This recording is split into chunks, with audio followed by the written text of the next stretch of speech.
Qızıl qaçaqmalçılığında şübhəli bilinən və Interpola üzv olan 196 ölkədə qırmızı bülötenlə axtarılan Azərbaycanlı İnqilab Babayev Türkiyədə həbs edilib. Stop Narkotikas xəbər verir ki, o İstanbulun mərkəzində yerləşən Eyüp Sultan adlanan ərazidəki evdə tutulub. Bildirilib ki, o ailə üzvləri ilə görüşmək üçün başqa ölkədən İstanbula gəlib. Bundan sonra İstanbul Polis İdarəsinin qaçaqmalçılıq cinayətləri ilə mübarizə şöbəsinin əməkdaşları onun izinə düşüblər. Babayevin yaxınları Türkiyəyə gələn kimi o xüsusi əməliyyatla tutulub.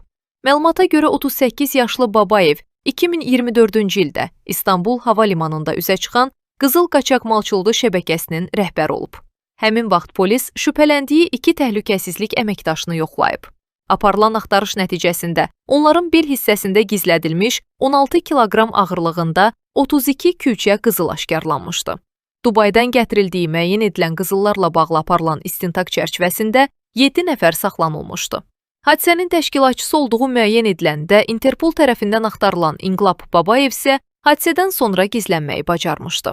Polis tərəfindən saxlanılan Babayev barəsində İstanbul məhkəməsinin qərarı ilə həbs qətimkan tədbiri seçilib. Türkiyə mediası onu Qızıl Adam ləqəbi ilə təqdim edib.